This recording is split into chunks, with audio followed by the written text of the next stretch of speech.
नमस्कार, 20 मिनट 20 खबरों में आपका स्वागत है। आपके साथ मैं हूं स्वप्निल। बुलेटिन में आपको प्रदेश से लेकर देश के अलग अलग हिस्सों की खबर दिखाएंगे, साथ ही ये भी बताएंगे कि दुनिया भर में क्या कुछ चल रहा है। तो चलिए शुरू करते हैं 20 मिनट में 20 खबरों का सिलसिला। सबसे पहले खबर अपने प्रदेश राजस्थान की।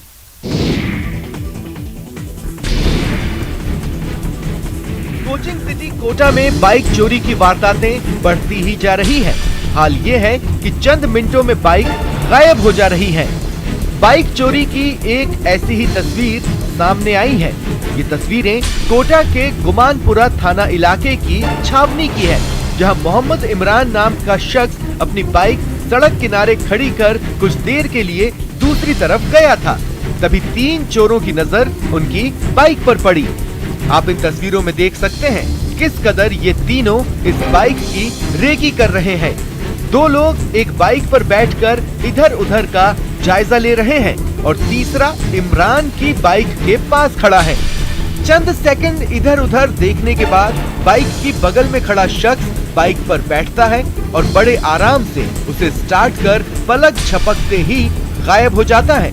साथ ही उसके बाकी दोनों साथी भी फरार हो जाते हैं। मोहम्मद इमरान ने अपनी बाइक चोरी की रिपोर्ट तो दर्ज करा दी है और पुलिस ने भी उन्हें भरोसा दिलाया है कि उनकी बाइक जल्द ही मिल जाएगी।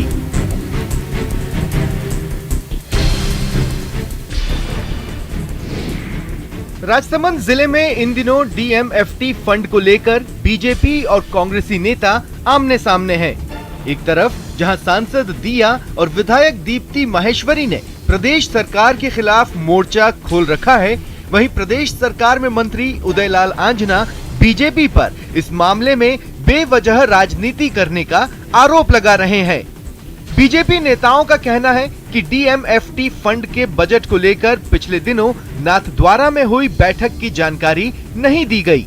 इसे लेकर बीजेपी सांसद दिया कुमारी ने कलेक्टर के सामने आक्रोश भी जताया कि डीएमएफटी का जो इतना पैसा होता है, इतना पैसा शायद ही किसी और जिले में होता होगा। ये जिला यहाँ की, ये जो पैसा है यहाँ की जनता का पैसा है। एंड चाइल्ड केयर का हॉस्पिटल होना चाहिए, तो उसके लिए डीएमएफटी 18 करोड़ रुपए दे। तो सबसे पहले तो मैं ये जानना चाहती हूँ कि डीएमएफटी के पहले तो 50% पैसे ऑलरेडी राजस्थान। बीजेपी के इन आरोपों पर जिला प्रभारी मंत्री उदयलाल आंजना ने कहा कि ये आरोप बेबुनियाद हैं। कोरोना काल चल रहा था तो हमने वीसी से भी मीटिंग है कि मेरा गांव में बैठे रहता था, कलेक्टर साहब यहाँ बैठे रहते थे, जनप्रतिनिधि अपने अपने क्षेत्र में रहते होते थे। नाथद्वारा में हो गया तो क्या हमको तो काम से मतलब है, नाथद्वारा में हो गया हूँ, उससे क्या फर्क पड़ रहा है। आपको बता दें, डीएमएफटी फंड का पैसा विकास कार्यों के लिए खर्च किया जाता है।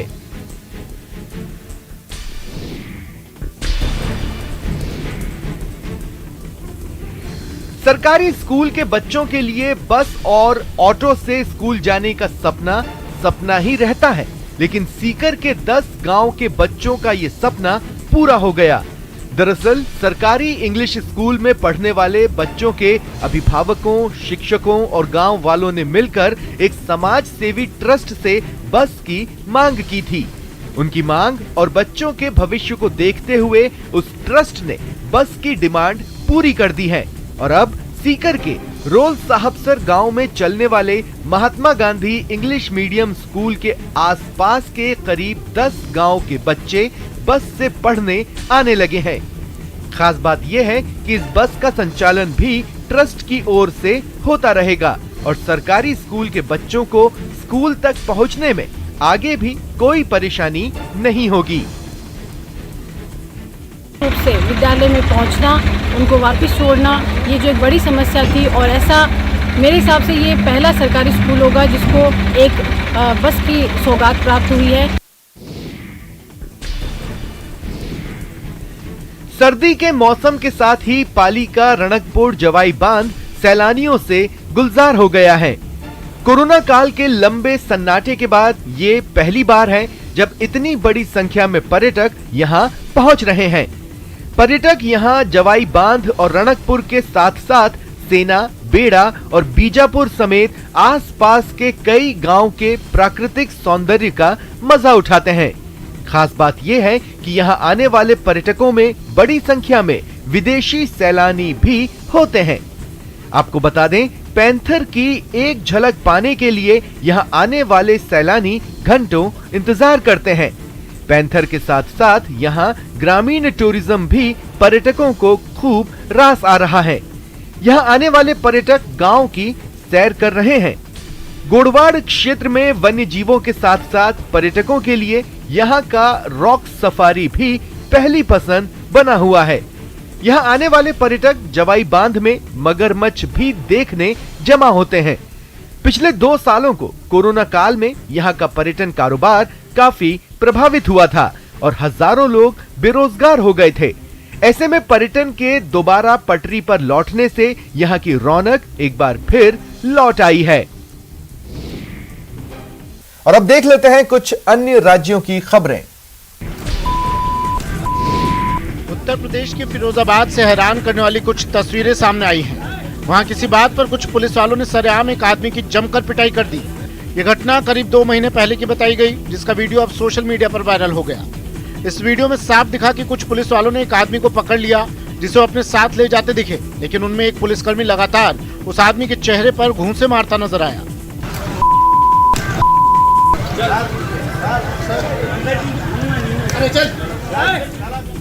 सिर्फ उस पुलिस वाले ने ही नहीं, दूसरे पुलिसकर्मियों ने भी उस आदमी के साथ मारपीट की। ये सब कुछ बीच सड़क पर होता रहा, जिसे वहां जुटे लोग तमाशबीन बनकर देखते रहे। बिहार के गोपालगंज से चौंकाने वाली कुछ तस्वीरें सामने आई हैं। वहां कुछ लोगों के बीच एक कार से शराब लूटने की होड़ मच गई। बताया गया कि इस गाड़ी में शराब की बड़ी खेप लेकर तस्कर जा रहे थे, तभी उनकी गाड़ी की एक साइकिल सवार से टक्कर हो गई और इस हादसे में वो घायल हो गया। ऐसे में आरोपी वहां से भाग खड़े हुए, लेकिन गुस्साई भीड़ ने जब गाड़ी को घेरा तो उसमें उन्हें कई डिब्बों में शराब की बोतलें मिली। बस फिर क्या था, वो लोग उन पर टूट पड़े। शराब लूटने की ऐसी होड़ मची कि उन्होंने गाड़ी के शीशे तक तोड़ दिए और जिसके हाथ में जितनी बोतलें आई वो उन्हें लेकर वहां से जाने लगे। शराब लूटने वालों में बुजुर्ग और बच्चे भी शामिल रहे। इस बात की जानकारी मिलने पर पुलिस वहां पहुंची, जिसे देखकर उन लोगों के बीच भगदड़ मच गई।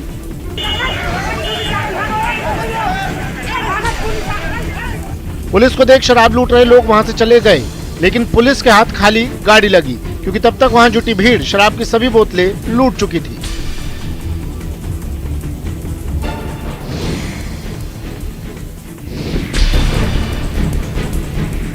हिमाचल की राजधानी शिमला में मौजूद हिमाचल प्रदेश यूनिवर्सिटी में छात्रों के 2 गुट आपस में भिड़ गए।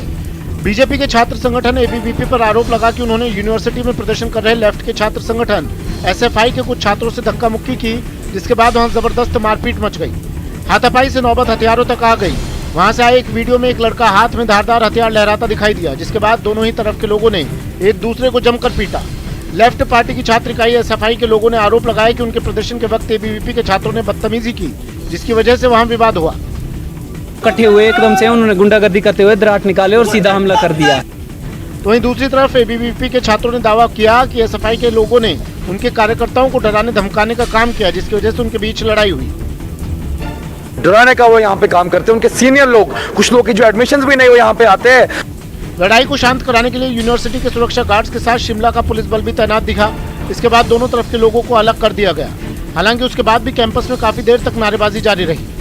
दरअसल हिमाचल प्रदेश यूनिवर्सिटी में इसी महीने छात्र संघ चुनाव हुए थे, जिनमें सभी पदों पर एबीवीपी ने जीत दर्ज की थी और बताया गया कि एबीवीपी के कार्यकर्ता नए सदस्य बनाने के लिए लॉ फैकल्टी पहुंचे थे, जहां उनकी एसएफआई के सदस्यों के साथ हिंसक झड़प शुरू हो गई, जिसके बाद इस विवाद में कांग्रेस के छात्र संगठन एनएसयूआई के कार्यकर्ता भी कूद पड़े। उन्होंने एबीवीपी और एसएफआई दोनों पर कैंपस का माहौल बिगाड़ने का आरोप लगाया।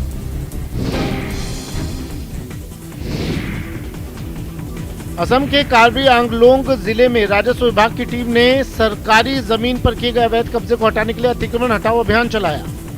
बताया गया कि इस कार्रवाई के बाद वहां के एक इलाके से 107 परिवारों को घर खाली कर दूसरी जगहों पर जाना पड़ा, क्योंकि जिला प्रशासन के कुछ अफसरों, भारी पुलिस बल और सीआरपीएफ के जवानों की मौजूदगी में सरकारी जमीन से अवैध कब्जे को हटाने का काम शुरू किया गया। इसके लिए राजस्व विभाग की टीम अपने साथ खुदाई करने वाली कई मशीनें लेकर पहुंची, जिनकी मदद से अतिक्रमण को ध्वस्त कर दिया गया।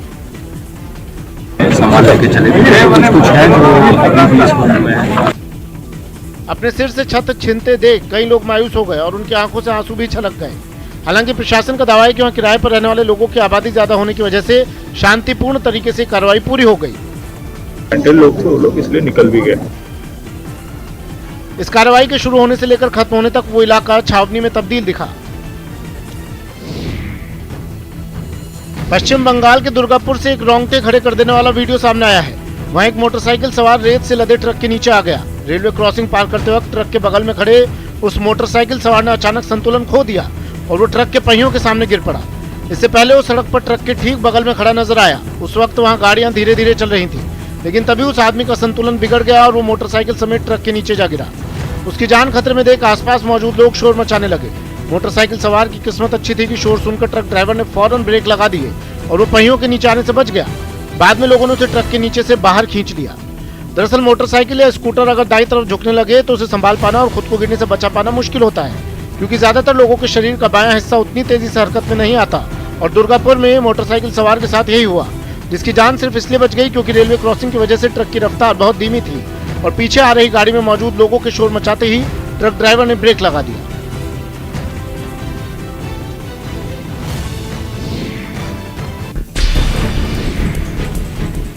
केरल के कोच्चि में प्रवर्तन निदेशालय के खिलाफ सड़क पर उतरे पॉपुलर फ्रंट ऑफ इंडिया नाम के एक संगठन के कार्यकर्ताओं की पुलिस से झड़प हो गई।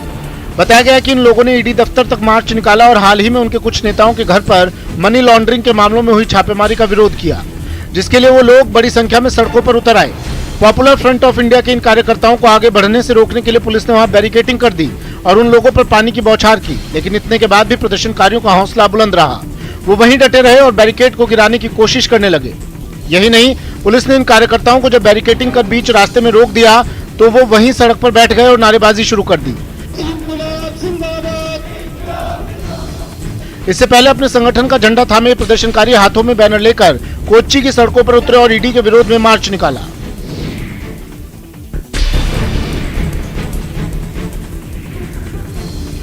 महाराष्ट्र के पुणे में हुए एक कार्यक्रम में स्वदेशी टैंकों का पहला बैच भारतीय सेना में शामिल हो गया। बताया गया है कि आधुनिक और अगली पीढ़ी के इन टैंकों से पाकिस्तान और चीन से लगी सीमा की सुरक्षा को ताकत मिलेगी, जिन्हें सेना प्रमुख MM नरवणे ने एक कार्यक्रम में सेना को सौंप दिया। सबसे पहले सेना प्रमुख ने झंडा दिखाया, जिसके बाद मैदान में खड़ा टैंकों का एक काफिला सलामी देने के लिए चल पड़ा। दुश्मनों पर अचूक निशाना लगाने में माहिर ये टैंक जब सामने से गुजरे तो देखने वालों की आंखें फटी की फटी रह गई। देश में बने ये टैंक कई मामलों में पुराने टैंकों से बेहतर बताए गए। बताया गया है कि पहाड़ी रास्ते हों या फिर मैदान, DRDO की मदद से बनाए गए ये टैंक हर जगह दुश्मनों को बर्बाद करने की ताकत रखते हैं, इसलिए सेना प्रमुख भी इनकी तारीफ करते नहीं थके।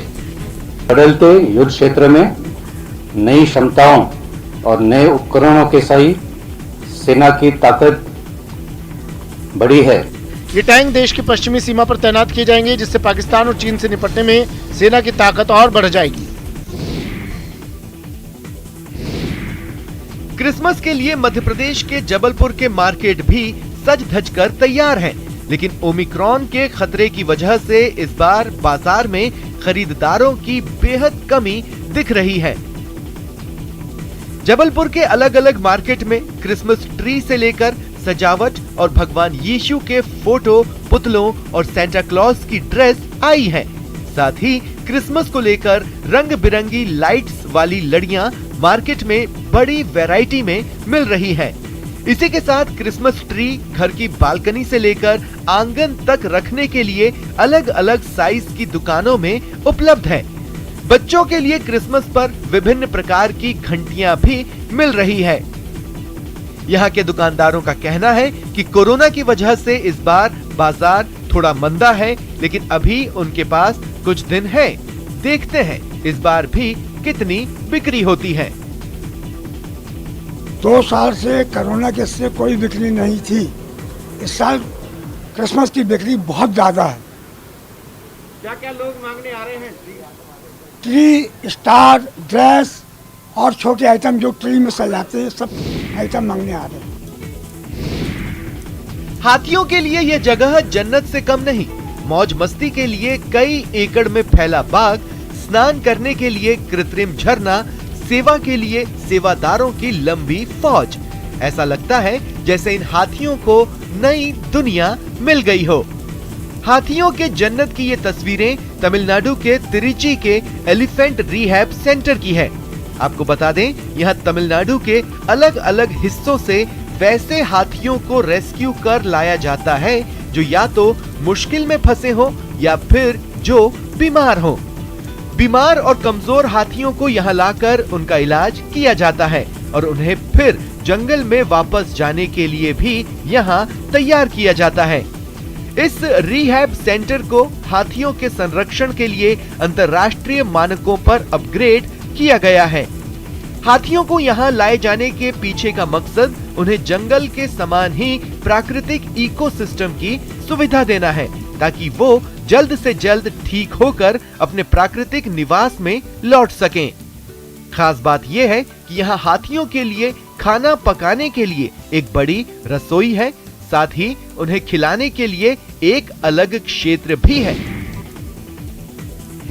जम्मू कश्मीर के पूंछ में नियंत्रण रेखा पर तैनात सेना की गढ़ी बटालियन की तरफ से यहाँ के युवाओं में खेलों के प्रति रुचि बढ़ाने के मकसद से क्रिकेट किट वितरित किया गया। इस मौके पर पास के दिगवार और दलान गांव के बीच क्रिकेट मैच भी हुआ और इस मैच में खिलाड़ियों ने खुलकर अपने टैलेंट का प्रदर्शन किया। दरअसल यहाँ सेना की गढ़ी बटालियन की तरफ से प्रीतम पवेलियन में एक समारोह का आयोजन किया गया था। इसमें बड़ी संख्या में नियंत्रण रेखा से सटे इलाके के युवाओं ने भाग लिया था। इस समारोह में गढ़ी बटालियन के कमांडिंग अधिकारी MP सिंह मुख्य अतिथि रहे और खिलाड़ियों से हाथ मिलाकर 20-20 ओवर का क्रिकेट मैच शुरू कराया। मैच के बाद गढ़ी बटालियन के कमांडिंग अधिकारी ने युवाओं में क्रिकेट किट वितरित किए।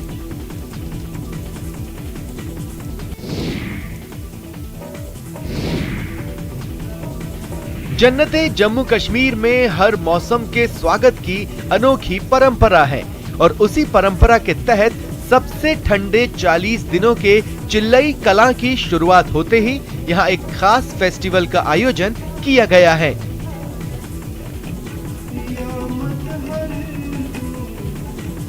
आपको बता दें, मंगलवार से चिल्लई कलां के रूप में जाना जाने वाले सबसे ठंडे 40 दिनों की शुरुआत हो गई है। इसी मौके पर 3 दिनों के लिए शाम के वक्त श्रीनगर में गीत संगीत की महफिल का आयोजन किया गया है। खास बात यह है, इस महफिल में स्थानीय कलाकार अपनी कला का जादू बिखेर रहे हैं। चिल्लई कलां के दौरान आम जनजीवन पर ठंड का व्यापक असर नजर आता है, लेकिन खास बात यह है कि उसके आगमन पर लोग जश्न मना रहे हैं।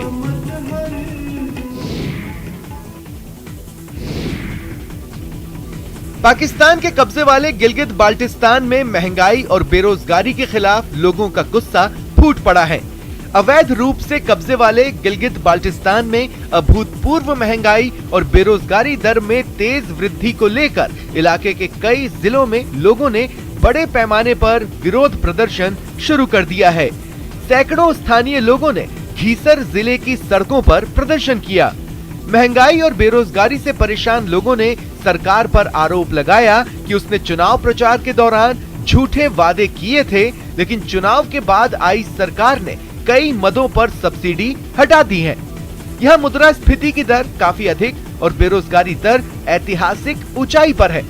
व्यापक बेरोजगारी ने न केवल यहाँ के लोगों के सामाजिक आर्थिक मानकों को प्रभावित किया है, बल्कि मूल निवासियों को कर्ज के दलदल में भी धकेल दिया है।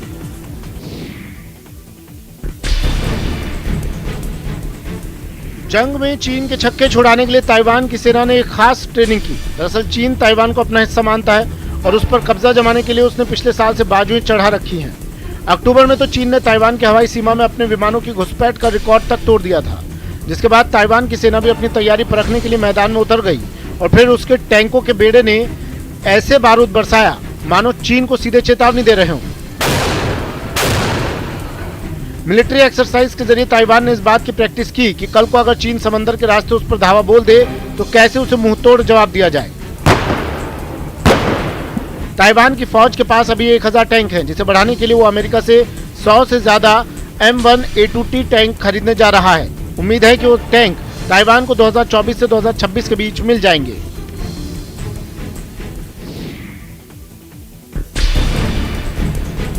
जर्मनी के बवारिया से डराने वाली तस्वीरें सामने आई। वहां एक हाईवे पर एक ट्रक ने सेना की गाड़ी को टक्कर मार दी, जिससे उसमें आग लग गई।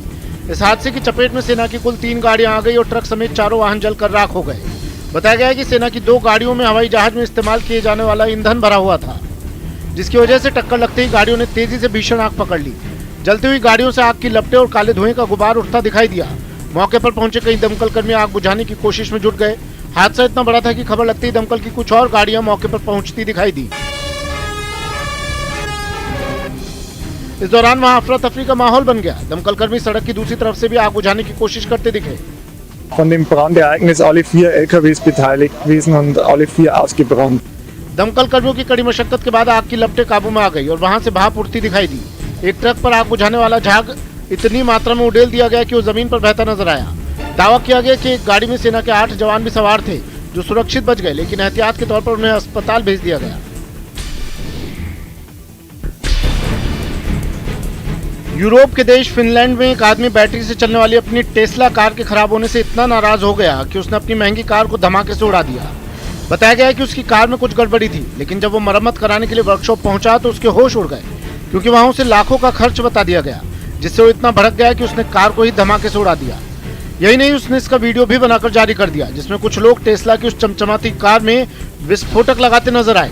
कार का कोई हिस्सा सलामत न बचे, इसके लिए करीब 30 किलो विस्फोटक का इस्तेमाल किया गया। कार मालिक का गुस्सा इतना ज्यादा था कि उसने कार बनाने वाली कंपनी टेस्ला के मालिक इलॉन मस्क को भी नहीं छोड़ा। एक हेलीकॉप्टर से इलॉन मस्क का पुतला नीचे गिराया गया। बाद में इस पुतले को भी विस्फोटकों से लदी कार में रख दिया गया। फिर जैसे ही काउंटडाउन खत्म हुआ, उस आदमी ने रिमोट का बटन दबा दिया। पलक झपकते ही उस कार के परखच्चे उड़ गए। कार मालिक ने बताया कि करीब 1500 किलोमीटर चलने के बाद ही उसकी कार बंद हो गई, लेकिन जब वो उसे लेकर वर्कशॉप पहुंचा तो वहां ठीक करने के बदले 20,000 यूरो यानी भारतीय रुपयों में करीब 17 लाख रुपए मांगे गए, जिसके बाद उस आदमी ने इतना पैसा खर्च करने के बजाय कार को उड़ा देना ही बेहतर समझा। हालांकि इसके लिए भी उसने अच्छी खासी रकम खर्च की।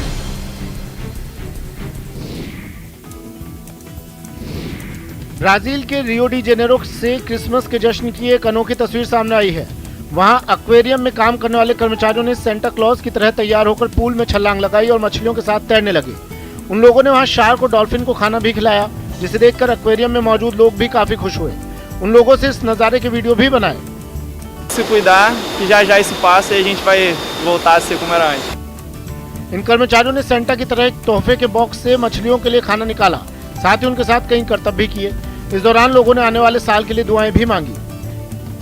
De perto e agora na época do Natal com Papai Noel, esse evento aqui bastante interessante. ऐसा ही नजारा दक्षिण एशिया के देश इंडोनेशिया में भी देखने को मिला। वहाँ एक्वेरियम में क्रिसमस के मौके पर खास सजावट की गई। वहाँ सेंटा के कपड़ों में जलपरी की तरह तैयार लड़कियों ने लोगों को क्रिसमस की बधाई दी।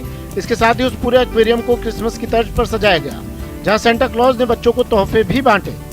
45 लाख लीटर खारे पानी से भरे ब्राजील के इस एक्वेरियम की शुरुआत 5 साल पहले हुई थी। यहाँ पर्यटकों को गोताखोरी करने की छूट भी दी जाती है और इसी काम के लिए वहाँ जो कर्मचारी तैनात किए गए हैं वो हर साल क्रिसमस के मौके पर सेंटा क्लॉज बनकर मछलियों को चारा खिलाते हैं, जो इस एक्वेरियम की पहचान बन चुका है। फिलहाल इतना ही, दीजिए इजाजत, नमस्कार।